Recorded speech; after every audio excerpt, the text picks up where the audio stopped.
اللہ سبحانہ و تعالیٰ نے کہا والعصر ان الانسان لفی خسر، عصر کے وقت کی قسم کھا کے اللہ کہتا ہے، زمانے کی قسم ہے، انسان خسارے میں، گھاٹے میں ہے۔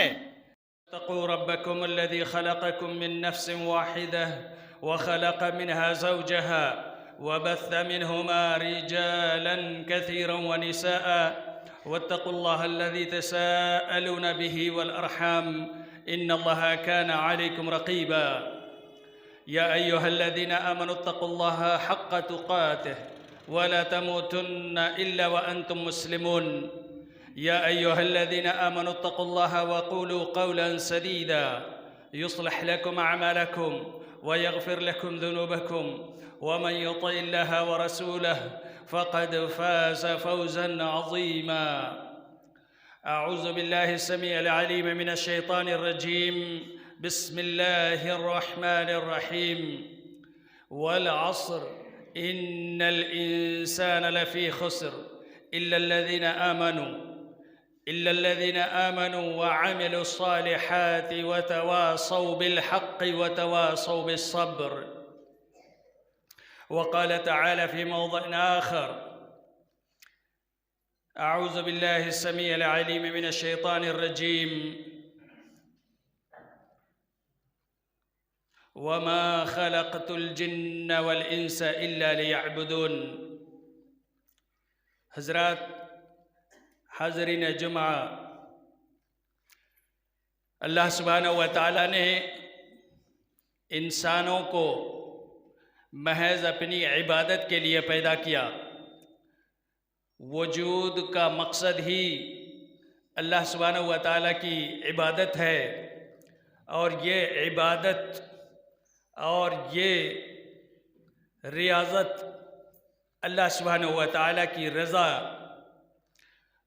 اس کی بڑائی کو تسلیم کرنا، اس کی کبریائی اور عظمت کو ماننا قرار دیا۔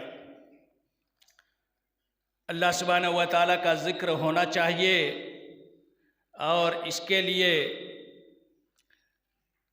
اللہ سبحانہ و تعالیٰ نے کئی ایسے کام بتائے جن کاموں کو کرنے سے وہ چیزیں حاصل ہوتی ہیں جس کے لیے اللہ نے انسان کو پیدا کیا۔ عبادت صرف چند چیزوں کا نام نہیں ہے۔ روزہ، نماز، حج، زکوٰۃ صرف یہی عبادت نہیں ہے، بلکہ انسان اپنی زندگی میں جو کچھ کرتا ہے اسے عبادت کہا جاتا ہے۔ اسم جامع لكل ما يحبه الله ويرضاه من الاقوال والافعال الظاهرة والباطنة، ہر وہ سوچ، ہر وہ قول، ہر وہ اشارہ، ہر وہ حرکات و سکنات جو رب کے رضا کے لیے موافق شریعت انجام پائے، موافق سنت انجام پائے، اس کا نام عبادت ہے۔ کوئی اشارے بھی کرتا ہے اللہ سبحانہ و تعالیٰ کے رضا کے لیے، کوئی اللہ سبحانہ و تعالیٰ کی خوشنودگی حاصل کرنے کے لیے کسی سے ملاقات کرتا ہے، کوئی کسی مسلمان بھائی سے خندہ پیشانی سے ملاقات کرتا ہے اللہ کی رضا کے لیے، تو یہ عبادت ہے۔ غرضے کہ جو کچھ بھی انسان اپنی زندگی میں کرتا ہے اسے عبادت کہا جاتا ہے، خواہ وہ اقوال ہوں، افعال ہوں، حرکات ہوں، سکنات ہوں، اٹھنا بیٹھنا، سونا جاگنا، چلنا پھرنا، کھانا پینا، ساری چیزیں عبادت ہیں اگر وہ اللہ سبحانہ و تعالیٰ کے رضا کو حاصل کریں۔ یہی وہ چیزیں ہیں جو اللہ سبحانہ و تعالیٰ نے مطالبہ کیا ہے اور اسی کے لیے انسانوں کو پیدا کیا ہے، اس روئے زمین پر بھیجا ہے۔ یوں تو انسانوں کی تخلیق کسی اور جگہ ہوئی، جہاں ملائے اعلیٰ میں اللہ سبحانہ و تعالیٰ نے آدم علیہ السلام کی پیٹھ سے انسانوں کو نکالا اور ان سے گواہی لی، وَأَشْهَدَهُمْ عَلَىٰ أَنفُسِهِمْ، ان کو خود گواہ بنایا اور کہا أَلَسْتُ بِرَبِّكُمْ، کیا میں تمہارا رب نہیں ہوں؟ سارے انسانوں نے جواب دیا بلا، کیوں نہیں اے اللہ، آپ ہمارے رب ہیں۔ اس اقرار کے بعد جب آدم کی شکل میں جنت میں پیدا کیے گئے، مٹی سے بنایا اللہ سبحانہ و تعالیٰ نے آدم کو اور جنت میں رکھا، پوری جنت کی ناز و نعم، تعیش بھری زندگی اور ایک لگژری لائف اللہ سبحانہ و تعالیٰ نے آدم علیہ السلام کو دی۔ پوری جنت کے بارے میں کہا کلوا واشربوا ہنیئا، کھاؤ پیو مزے کرو، پوری جنت تمہارے لیے حلال ہے، پوری جنت میں جو کچھ تمہیں نظر آئے وہ سب تمہارے لیے ہے، تم اسے کھاؤ پیو اور جنت کو انجوائے کرو۔ لیکن یاد رکھنا، ایک ایسا درخت ہے، ایک ایسا پودا ہے جس کے قریب نہیں جانا۔ وَلَا تَقْرَبَا هَذِهِ الشَّجَرَةَ، اس پودے کے نزدیک بھی نہیں جانا۔ بس ایک ہی پودا تو ہے، ایک ہی پودا ہے، اس کے نزدیک نہیں جانا۔ اللہ سبحانہ و تعالیٰ نے یہ گائیڈ لائن جاری کیے اور آدم اور حوا کو جنت میں سکونت بخشی۔ اب وہ جنت میں رہنے لگے۔ کہا اللہ سبحانہ و تعالیٰ نے ان سے کہا کہ جنت ہی میں رہو اور کھاؤ پیو، لیکن شیطان ان کے درمیان آیا۔ اس کے اندر حسد کی آگ تھی۔ جب اسے حکم ملا تھا کہ آدم کو سجدہ کرے فرشتوں کے ساتھ، اس نے انکار کیا اور اس نے کہا انا خیر من، میں آدم سے بہتر ہوں، میں سجدہ نہیں کروں گا۔ اس کی وجہ سے وہ مردود قرار پایا اور اس کے دل میں حسد کی آگ تھی، اس لیے اس نے چال چلی اور آدم علیہ السلام کے سامنے جا کے ان دونوں کے سامنے کھڑا ہو گیا اور ان کو دھوکہ دینے کے لیے کہا میں تمہارے لیے نصیحت کرنے والا ہوں، وَإِنِّي لَكُمَا مِنَ النَّاصِحِينَ، میں تمہیں نصیحت کرنے والا ہوں۔ یہ جو تمہیں پودا کھانے سے منع کیا گیا ہے، اللہ نے اس لیے منع کیا ہے تاکہ تم ہمیشہ جنت میں نہ رہ جاؤ۔ اللہ کا پروگرام ہے، وہ تمہیں جنت سے نکال کر زمین پر بھیجنا چاہتا ہے، اور جب تم زمین پر بھیجے جاؤ گے تو وہاں تمہیں بہت ساری کٹھنائیاں آئیں گی، پریشانیاں آئیں گی۔ اگر تم بچنا چاہتے ہو اور چاہتے ہو کہ ہمیشہ جنت میں رہو، الا ادلکما علی شجرۃ الخلد، ایک ایسا پیڑ، ایک ایسا پودا جس کے پھل کھا لینے سے خلد مل جائے گا، ہمیشہ رہ جاؤ گے تم جنت میں۔ اور اس نے وہی پودا بتایا جسے اللہ نے منع کیا تھا۔ فَدَلَّاهُمَا عَلَى غُرُورٍ، اس نے دھوکے سے اس پیڑ کے نزدیک ان کو پہنچایا اور اس کی رہنمائی کی، اور پھر اس میں سے جو کچھ بھی ہوا واقعہ آپ کے سامنے ہے۔ آدم علیہ السلام اور حوا علیہ السلام، یہ دونوں جو انسانوں کے بابا آدم اور ماں حوا ہیں، انہی سے انسانیت کی شروعات ہوتی ہے۔ ان دونوں سے اس نے نافرمانی کروائی، ایک ایسا عمل کروایا جو عمل اللہ کو خوش نہ کرے، اللہ کو راضی نہ کرے۔ یہ پہلا کام تھا۔ انسانوں کا وجود ہی تھا کہ اللہ سبحانہ و تعالیٰ کی رضا کے لیے، اس کی خوشنودگی کے لیے کام کیا جائے، لیکن پہلا کام جو اللہ کی ناراضگی کے لیے، اللہ کو ناخوش کرنے کے لیے، اللہ کو ناراض کرنے کے لیے کیا گیا، وہ پہلا کام یہی تھا انسانوں کی طرف سے کہ حضرت آدم علیہ السلام نے اس پیڑ سے کھا لیا جو کہ اللہ نے منع کیا تھا، اللہ ناراض ہوا، یہ پہلا کام تھا۔ اب پہلا کام تھا اللہ کو سزا دینی تھی۔ بچے جب کوئی غلطی کرتے ہیں تو پیرنٹس جو ہوتے ہیں وہ انہیں سزا دیتے ہیں۔ اللہ سبحانہ و تعالیٰ نے سزا دیا۔ فلما ذاقا الشجرہ، جب انہوں نے چکھ لیا اس پودے میں سے، تو اللہ سبحانہ و تعالیٰ کہتا ہے بدت لہما سوآتہما، ان کا جو ڈریس تھا جنت کا وہ ڈریس اتر گیا، وہ برہنہ ہو گئے، بے لباس ہو گئے، ان کا کوئی ڈریس نہیں رہا، کیونکہ جنت ان کے لیے ہے جو اللہ کی خوشنودگی کے لیے کام کریں، اللہ کو ناراض کرنے کے لیے کوئی کام نہ کریں۔ اور آدم اور حوا نے وہ کام کیا جو اللہ کو ناراض کرے، اس لیے جنت کا ڈریس ان سے چھین لیا گیا اور وہ برہنہ ہو گئے، یعنی کہ ڈریس ان کا کھل گیا تو وہ ننگے ہو گئے۔ بدت لہما سوآتہما۔ آگے اللہ سبحانہ و تعالیٰ کہتا ہے جب یہ کیفیت ہوئی تو انہوں نے کیا کیا؟ فَطَفِقَا يَخْصِفَانِ عَلَيْهِمَا مِنْ وَرَقِ الْجَنَّةِ، جنت میں جو دوسرے پیڑ پودے تھے اس کے بڑے بڑے پتے تھے، بڑے پتے والے پیڑ پودے، ان پتوں سے اپنی شرم گاہوں کو چھپا رہے تھے، ان سے ڈھانک رہے تھے ہمارے بابا آدم اور ماں حوا علیہم السلام۔ غلطی کیا ہوئی تھی؟ اللہ کو ناراض کرنے والا کام کیا۔ اللہ سبحانہ و تعالیٰ نے کہا آدم کیا ہو گیا تھا تجھے؟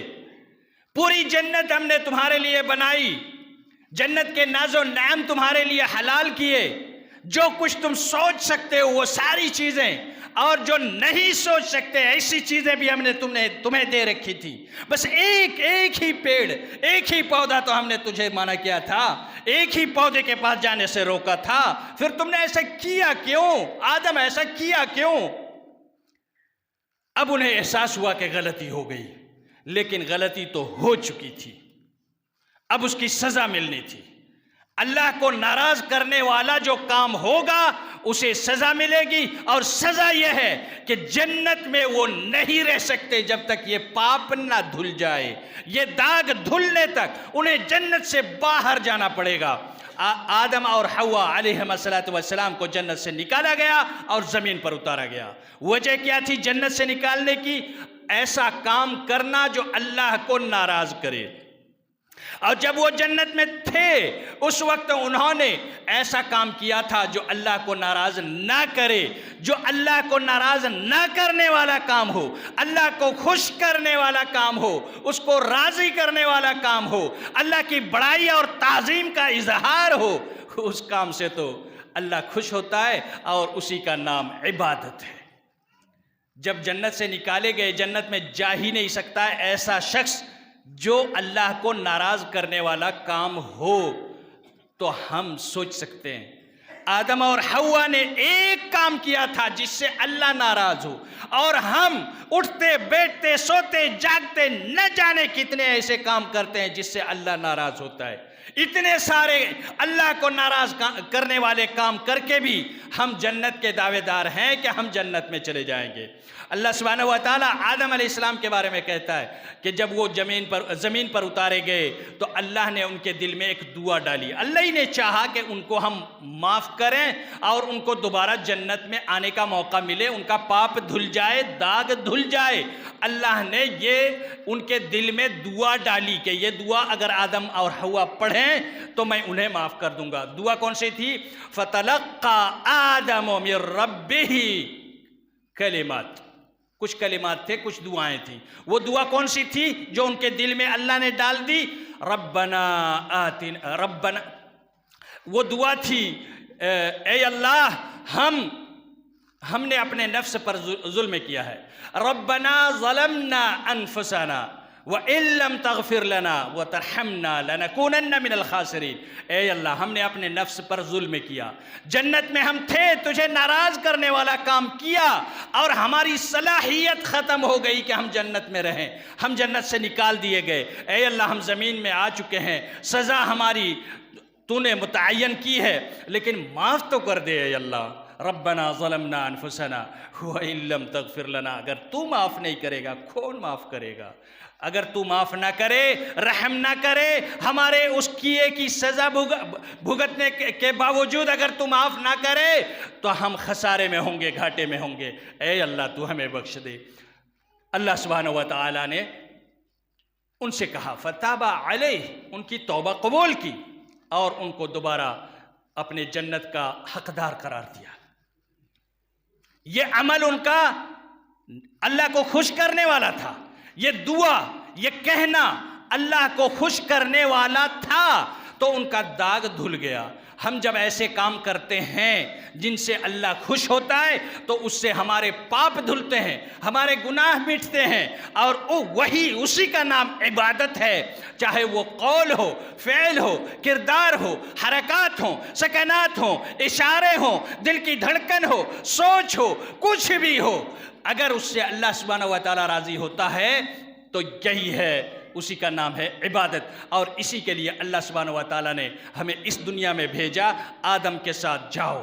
آدم نے ایسا کام کیا زمین میں آنے کے بعد کہ ان کا پاپ دھل گیا۔ اب تم بھی اپنے پاپ دھلوا کے اگر میرے پاس آؤ گے تو پھر جنت تمہارے انتظار میں ہے، اور اگر ایسا نہیں کر سکے تو پھر دوسرا ٹھکانہ ہے، اور ٹھکانے دو ہی ہیں، یا تو جنت یا جہنم۔ اگر جنت نہیں جا سکے تو اس کا مطلب تمہیں جہنم جانا پڑے گا۔ فَفَرِيقٌ فِي الْجَنَّةِ وَفَرِيقٌ فِي السَّعِيرِ، ایک جماعت یا تو جنت جائے گی یا تو جہنم جائے گی، ٹھکانے دو ہی ہیں۔ یہی کہا اللہ نے کہ کام ایسے کرنے کے لیے ہمیں بھیجا گیا اس زمین پر جس کام سے اللہ خوش ہو، اور وہ کیا ہے؟ اللہ نے فرمایا وَمَا خَلَقْتُ الْجِنَّ وَالْإِنسَ إِلَّا لِيَعْبُدُونَ، ایسا کام کرنے کے لیے ہم نے جنوں اور انسانوں کو پیدا کیا جس سے میں خوش ہوں گا، ناراض نہیں ہوں گا، میری نافرمانی نہیں ہوگی۔ اگر وہ نافرمانی ہوئی اور میں ناراض ہوا اس کام سے تو وہ عبادت نہیں بلکہ اس نے اپنے کو خسارے میں ڈالا۔ اللہ سبحانہ و تعالیٰ نے کہا وَالْعَصْرِ إِنَّ الْإِنسَانَ لَفِي خُسْرٍ، انسان عصر کے وقت کی قسم کھا کے اللہ کہتا ہے، زمانے کی قسم ہے، انسان خسارے میں، گھاٹے میں ہے۔ کب تک؟ جب تک وہ ایمان نہ لائے اور عمل صالح نہ کرے۔ پہلے ایمان لائے، اپنے رب کو مان لے، رب کے ایمان کے جو ارکان ہیں ان کو تسلیم کر لے، اور پھر اس کے بعد عمل صالح کرے۔ عمل صالح کیا؟ عمل صالح کا مطلب وہی کہ ایسا کام کرے جس سے اللہ خوش ہو۔ اللہ نے کہا نماز پڑھو، نماز پڑھے اللہ خوش ہوگا۔ وَأَقِمِ الصَّلَاةَ لِذِكْرِي، میرے ذکر کے لیے نماز قائم کرو۔ وَأْمُرْ أَهْلَكَ بِالصَّلَاةِ، اکیلے نماز پڑھنے سے نہیں چلے گا۔ وَأْمُرْ أَهْلَكَ بِالصَّلَاةِ، اپنے اہل کو، اپنے گھر والوں کو، اپنے بیوی بچوں کو بھی حکم دو نماز کے لیے، انہیں بھی نماز پڑھواؤ۔ یہ بھی تمہاری ڈیوٹی ہے، ان کو بھی بولنا، سمجھانا اور ان سے نماز پڑھوانا تمہاری ڈیوٹی ہے۔ وَأْمُرْ أَهْلَكَ بِالصَّلَاةِ، نماز کا حکم دو۔ نماز عبادت ہے، اللہ کو خوش کرتی ہے۔ روزہ سے اللہ خوش ہوتا ہے، روزہ رکھو۔ حج کرنے سے اللہ خوش ہوتا ہے، حج کرو۔ زکوٰۃ دینے سے اللہ خوش ہوتا ہے۔ یہ ساری چیزیں عبادت ہیں، اور اسی کے ساتھ بہت سارے ایسے اعمال جن کو ہم عبادت نہیں مانتے لیکن وہ عبادت ہیں، اللہ خوش ہوتا ہے۔ دلوں کو صاف رکھنا، اس سے اللہ خوش ہوتا ہے۔ ایک انسان کا دل صاف ہو، گناہوں سے پاک ہو، حسد سے پاک ہو، بغض سے پاک ہو، کینہ کپٹ سے دور ہو، ایک انسان کا دل پوتر ہو، پاک ہو، طاہر اور ہر قسم کے آلائشوں سے دور ہو، اللہ سبحانہ و تعالیٰ ایسے دلوں سے خوش ہوتا ہے۔ ایسے دلوں سے اللہ خوش ہوتا ہے۔ اپنے دلوں کی طہارت اور دلوں کی پاکی حاصل کرنا، اس سے بھی اللہ خوش ہوتا ہے۔ یہ بھی عبادت ہے، صرف نماز روزہ ہی نہیں۔ اور جب یہ کام نہ کیا جائے، لوگوں میں جو ایک عام سی بیماری ہے، غیبت کرنا، چغل خوری کرنا، لڑانا، لگانا بجھانا اور اس طرح کی جو بھی دلوں کی بیماریاں ہیں، یہ دلوں کی بیماریوں سے اللہ تبارک و تعالیٰ ناخوش ہوتا ہے، اور اس سے ایک انسان گھاٹے میں ہے۔ یہ عمل صالح نہیں بلکہ یہ عمل قبیح ہے۔ ایمان تو لایا، اللہ کا یقین ہے، اللہ کی کتابوں پر ایمان ہے، اللہ کے فرشتوں پر ایمان ہے، اللہ کے نبیوں پر ایمان ہے، یوم آخرت پر ایمان ہے، مقدر کے خیر و شر ہونے پر ایمان ہے، یہ سارے ایمان کے تقاضے پورے کرتا ہے، لیکن وَعَمِلُ الصَّالِحَاتِ میں وہ پچھڑ گیا، کیونکہ وہ عمل صالح نہیں کیا، عمل قبیح کیا، برا عمل کیا، اور ایسا عمل جس سے اللہ خوش نہیں ہوتا ہے، ناراض ہوتا ہے۔ آدم نے ایک کام کیا تھا اللہ کو ناراض کرنے والا، اور ہم دن رات اگر کریں یقیناً اللہ سبحانہ و تعالیٰ ناراض ہوگا، لیکن اس کے سلوشن رکھے ہیں، اس کا متبادل اس کا حل رکھا ہے اللہ سبحانہ و تعالیٰ نے، اور اس نے اپنے توبہ کے دروازے کھولے رکھے ہیں۔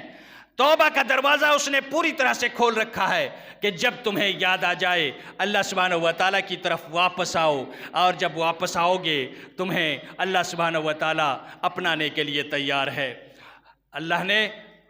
اللہ کے رسول صلی اللہ علیہ وسلم فرماتے ہیں کہ توبہ کا دروازہ کھلا ہے ما لم یغرغر، یہاں تک کہ سانسیں اکھڑنے لگیں، موت کا وقت قریب آ جاتا ہے، اس وقت تک پوری طرح سے اللہ سبحانہ و تعالیٰ یہ دروازہ کھلا رکھتا ہے۔ اور جب کوئی بندہ واپس اللہ کی طرف آتا ہے، جیسے آدم علیہ السلام واپس آئے اور کہا ربنا ظلمنا انفسنا وان لم تغفر لنا وترحمنا لنکونن من الخاسرین، جب کوئی بندہ واپس آتا ہے اور اپنے رب کو آواز دے کے کہتا ہے اے اللہ سوری، مجھ سے غلطی ہو گئی، میں نے کافی غلطیاں کی ہیں، تجھے ناراض کرنے والے بہت سارے کام کیے ہیں، لہٰذا اے اللہ میں اب واپس آ رہا ہوں، اللہ سبحانہ و تعالیٰ اس کے استقبال کے لیے ہوتا ہے، اور پھر اللہ تعالیٰ اسے دیکھ کر اتنا خوش ہوتا ہے جیسے کوئی ماں اپنے بیٹے کو گم ہونے کے وقت پوری طرح سے ٹوٹ جاتی ہے، بکھر جاتی ہے، روتی پھرتی ہے کہ میرا چھوٹا بچہ، ہائے میرا لال کہاں کھو گیا، کہاں گم ہو گیا، مجھے مل نہیں رہا ہے۔ جب وہ واپس ایک دن، دو دن، ایک سال، 2 سال بعد اس ماں کو واپس مل جاتا ہے تو وہ ماں جتنی خوش ہوتی ہے اپنے بیٹے کو دیکھ کر، اس سے کہیں زیادہ اللہ سبحانہ و تعالیٰ خوش ہوتا ہے اپنے اس بندے کو دیکھ کر جو بھٹک گیا تھا، غلطیاں کر رہا تھا، اللہ کو ناراض کرنے والا کام کر رہا تھا۔ جب وہ واپس آیا اللہ سبحانہ و تعالیٰ اس سے زیادہ خوش ہوتا ہے کہ میرا بندہ واپس آ گیا، اور اسی خوشی کی وجہ سے اللہ سبحانہ و تعالیٰ اس کے تمام گناہوں کو، تمام حرکات کو، تمام اقوال و افعال کو جو اللہ کو ناراض کرنے کے لیے اس نے کیا تھا، اللہ اسے معاف کر دیتا ہے، اس کے سارے داغ دھو دیتا ہے، اور پھر رب کو بخشش کے لیے کوئی بہانہ چاہیے۔ میرے بھائیوں، دلوں کے اندر کی جو بیماریاں ہیں یہ بہت اہم ہیں، اور یہی وہ چیزیں ہیں جو انسان سمجھ نہیں پاتا ہے۔ 5 وقت نماز پڑھتا ہے، روزہ کا پابند ہوتا ہے، کبھی کبھی تہجد کی نماز بھی پڑھ لیتا ہے، لیکن دلوں کی جو بیماریاں ہیں یہ بہت ہی اہم ہیں اور عبادتوں کو ضائع کرنے والی چیزیں ہیں۔ کسی کے بارے میں حسد سے کوئی جسم خالی نہیں، ما خلا جسد من حسد، حسد سے کوئی جسم خالی نہیں، ہر جسم میں ہے، لیکن اسے کنٹرول کرنا یہ اللہ کا حکم ہے۔ جب کوئی اپنے دل کو کنٹرول کرتا ہے، حسد دل میں اگر ہے بھی کسی کے بارے میں تو اس پر کوئی عمل نہیں کرتا ہے تاکہ دوسرے کو نقصان پہنچے، اسے کنٹرول کرتا ہے۔ کسی کے بارے میں بغض ہے دل میں، اسے کنٹرول کرتا ہے۔ کسی کے بارے میں حقد ہے دل میں، اسے کنٹرول کرتا ہے۔ یہ سارے وہ کام ہیں جن کی وجہ سے اللہ خوش ہوتا ہے اور اس کے پاپ دھوتا ہے، اس کے گناہوں کو مٹاتا ہے۔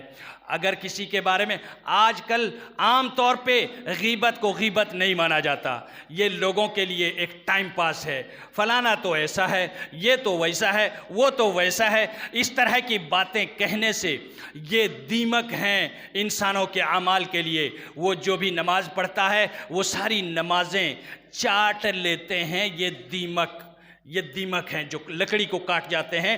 ایسے ہی یہ غیبت جو ہے اللہ کے رسول اللہ سبحانہ و تعالیٰ نے فرمایا کہ غیبت کرنا ایسے ہے جیسے اپنے مرے ہوئے بھائی کا گوشت کوئی کھا رہا ہے نوچ نوچ کے. اپنا بھائی ہے، مر گیا ہے، اور اس کے گوشت کو نوچ نوچ کے کچا ہی ایسے کھا رہا ہے، مرے ہوئے بھائی کا گوشت. أَيُحِبُّ أَحَدُكُمْ أَن يَأْكُلَ لَحْمَ أَخِيهِ مَيْتًا فَكَرِهْتُمُوهُ؟ کیا تمہیں پسند ہے اپنے بھائی کا، مرے ہوئے بھائی کا گوشت نوچ نوچ کے کھاؤ؟ اس سے بھی برا ہے غیبت کرنا. جب غیبت کرتے ہو کسی کی کہ وہ موجود نہیں ہے اور اس کے بارے میں الٹی سیدھی باتیں کرتے ہو، تو سمجھ لو تم غیبت کر رہے ہو، اس کے مرے ہوئے جسم سے گوشت کو نوچ کے کھا رہے ہو. اس سے اللہ بڑا ناراض ہوتا ہے. تو ایسے کام نہ کرو جس سے اللہ ناراض ہو جائے. کام وہ کرو جس سے اللہ خوش ہو جائے. ہاں یہ تھوڑا سا بھاری کام ہے تو تھوڑا سا بھاری کام، اور اسی وجہ سے اللہ نے کہا إِلَّا الَّذِينَ آمَنُوا وَعَمِلُوا الصَّالِحَاتِ وَتَوَاصَوْا بِالْحَقِّ وَتَوَاصَوْا بِالصَّبْرِ. حق کی تلقین کرتے رہو ایک دوسرے کو، اور پھر صبر کی. حق کی تلقین کرتے رہو. جب بھول جاؤں کسی کی غیبت کروں، آپ مجھے نصیحت کرو. آپ بھول جاؤ کسی کی غیبت کرو، کسی کے ساتھ حسد کرو، کسی کے ساتھ غلط کرو، میں آپ کو یاد دلا دوں، وصیت کروں، نصیحت کروں. حق یہ ہے، آپ جو کر رہے ہو وہ غلط ہے. حق ایسا ہے. یہ تواصی اور نصیحت حق کے لیے کرنا. اور یہ کام جو ہے پورا کا پورا ہے تھوڑا مشکل، لیکن یاد رکھو وَتَوَاصَوْا بِالصَّبْرِ. جب مشکل ہے تو تھوڑی مشقت تو ہوگی، اور اس مشقت کو جو جھیل لے گا وہی صبر ہے. اور صبر کی تلقین ایک دوسرے کو کرتے رہنا چاہیے. اور صبر کی تلقین، یہ جو صبر ہے وہ بھی ایک بڑا مسئلہ ہے. صبر سے اللہ سبحانہ و تعالیٰ خوش ہوتا ہے. ان اللہ مع الصابرین، صبر کرنے والوں کے ساتھ اللہ سبحانہ و تعالیٰ ہوتا ہے. اور یہ وہ درجہ ہے اللہ سبحانہ و تعالیٰ خود کہتا ہے وما يلقاها الا الذين صبروا، وما يلقاها الا الذين صبروا. صبر کرنے والے ہی اس درجے تک پہنچ سکتے ہیں، اور یہ درجہ سب کو نہیں ملتا. وما يلقاها الا الذين صبروا وما يلقاها الا ذو حظ عظیم. جن کو بہت ہی اللہ نے اچھا نصیب دیا ہوا ہے، جو بہت لکی ہیں، وہی اس درجے تک پہنچ سکتے ہیں. تو میرے بھائیوں، دلوں کی صفائی اور دلوں کی طہارت یہ عبادت میں شامل ہے. غیبت سے توبہ کرنا عبادت ہے، چغل خوری سے توبہ کرنا عبادت ہے، ان سے باز رہنا عبادت ہے، اور ان کو کر گزرنا جنت سے دور ہونے کی علامت ہے. اللہ سبحانہ و تعالی ہم تماموں کے دلوں کو پاک فرمائے. جس طرح نور ہدایت سے، نور ایمان سے ہمارے دلوں کو اللہ تعالیٰ نے